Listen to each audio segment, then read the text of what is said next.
beautiful day in February here in Utah. My seeds came in yesterday. I'm all excited about that, and I'm just heading into Cook's greenhouse to get the potting soil. Within about 8 to 10 weeks, we should have some plants ready to put in some pods. So come on in. Greenhouse. You can get great sales here for planting. You don't have to order them online. It's the size I usually use. There's 36 cells, and those are pretty good size. This is great because they load your car for you.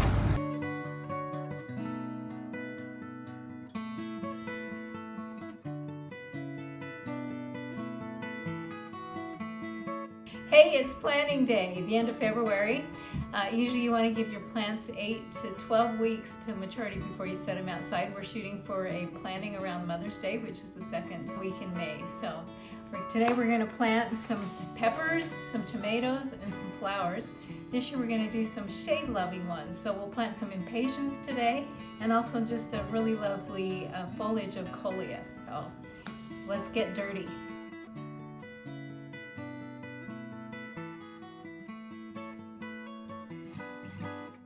All right, so we got the soil mildly moist, so you want it so it kind of clings together, but you don't want it when you squeeze it for water to come dripping out. And so what we're going to put it in, we're going to first sprout our seeds in one great big tray, and I'll label which row is what plant. See how this tray has holes in it. So we'll fill the dirt in this, and then we'll put it in the solid tray.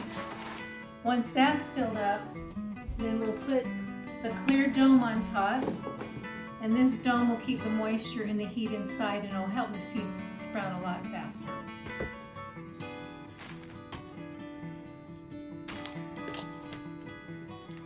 Okay, we're going to start with tomatoes. I get asked where I get things sometimes. Local for me in Orem is Cook's Greenhouse, just off of I-15 and 1600 North. Another place for seeds where I can get it a little more bulk is through True Leaf Seeds. They used to be called Mountain Valley, so you'll see that name online, or True Leaf.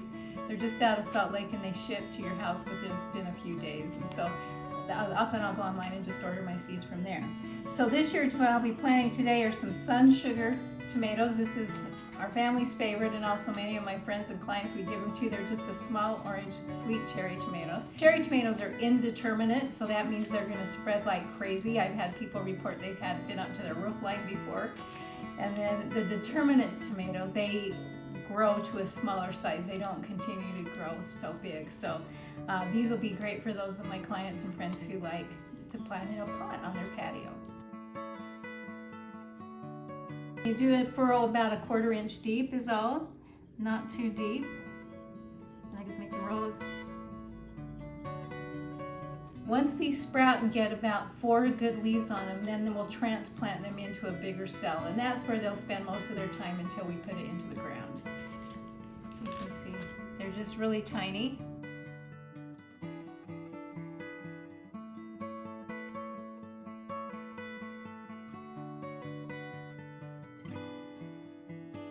Okay, we've got 6 rows of tomatoes planted, and now we're going to gently cover them over so that they're just lightly covered with the soil.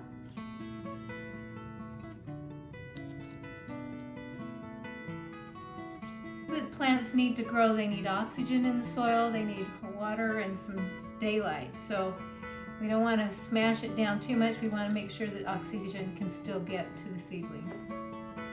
Okay, and then we'll put the dome on the top. We're going to go put it under some fluorescent lights. These are just the cheapest fluorescent lights I can buy at Home Depot. You don't need anything fancy or grow lights. Thanks for your help, Poppy. Anyway, and you'll put the lights as close to the dome as you can, because you want the heat and the light to be really intense until these sprout.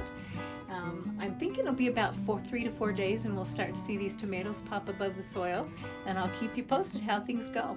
Happy planting!